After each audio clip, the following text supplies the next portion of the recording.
जय जय परशुराम। कहने को तो बचा नहीं है कुछ, फिर भी बड़े हर्ष का विषय है, खुशी की बात है कि हमारे वंशज परशुराम जी का चौक यहाँ बना। कहीं न कहीं सक्रियता बनी रहनी चाहिए। और मेरा ये एक तो निवेदन है, जरूरी नहीं है कि सब किसी प्रकार के हर कार्यक्रम में सहयोग करें, नहीं करें, क्योंकि करने वाले चार छह ही रहते और हमें ये नहीं सोचना कि हमारे पीछे कौन है या नहीं है। हमें आगे जो बीड़ा उठाना था उठा के उस कार्यक्रम को परिणत कर देनी चाहिए। रही बात हमारे पूर्वजों की, आदरणीय प्रभुलाल जी ने कही, चाहे नाथू दादा हो, गणेश जी दादा हो या लवजी दादा हो, उन्होंने जो परिपाटी चलते आ रहे हैं उनका अनुसरण अभी भी कर रहे हैं। और हमारे लिए गौरव की बात है कि हमारे पूरा सिगोड़ समाज का महापरिषद बना था, जिसके प्रथम अध्यक्ष भी हमारे यहाँ के स्वर्गीय लीलाराम जी त्रिवेदी थे। हमारे लिए गौरव की बात है।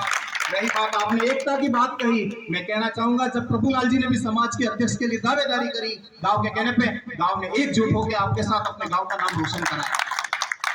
कभी भी गांव पीछे नहीं है। हो सकता है किसी प्रकार की कोई विचार हो सकता है, परंतु हमें उन चीजों को, रचनात्मक कार्य कोई भी करता है, समाज हित में काम करता है, गांव हित में काम करता है, हो सकता है उससे विचार नहीं मिलते, परंतु उनसे हम सहयोग दें। और सहयोग नहीं दे सकते हैं, हम हमारी जगह खड़े रहें, कम से मौन होकर उसका समर्थन दें। निश्चित ही युवा में बहुत अच्छी सोच है, और ये भी जरूरी है कि युवा आज आर्थिक स्थिति से काफी संपन्न है, अपने अपने रोजगार में, अपने अपने जॉब में, अपने अपने व्यवसाय में लगा हुआ है। हमारे लिए बहुत बड़ी खुशी की बात है कि वो अच्छा काम कर रहा है। पुनः इस परशुराम जी के चौक के मैं आप सभी के, पूरे गांव के, युवाओं के, वरिष्ठ जनों के, सबके उज्जवल भविष्य की कामना के साथ जय जय परशुराम। धन्यवाद रूपशंकर जी।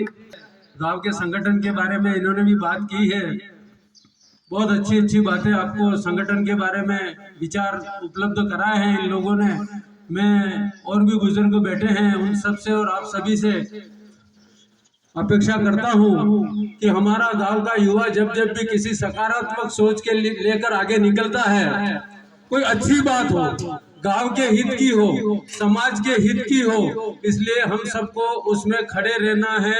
ये मैं आपसे निवेदन करना चाह रहा हूं। मैं ज्यादा लंबी चौड़ी बात तो नहीं कह रहा हूं। और इस अवसर पर एक संदेश युवाओं ने, मैं आपसे सभी से खास करके युवाओं से निवेदन करना चाहूंगा कि इस अवसर पर आपने जो जनोई बांटी है, मैं आपका इस अनावरण के दिन ये इतना ही कहना चाहूंगा कि कोई भी परशुराम का वंशज बिना जनेऊ के नहीं रहना चाहिए।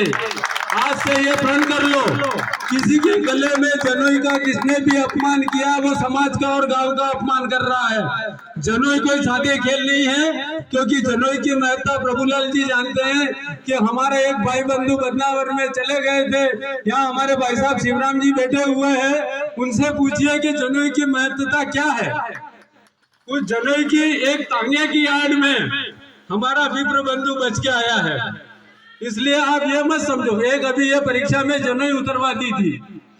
हमारा जो विप्र का संगठन बना है, उन्होंने भरपूर प्रयास करके ऐसी बात रखी कि कहीं न कहीं इस एरिया में विप्र समाज रहता है।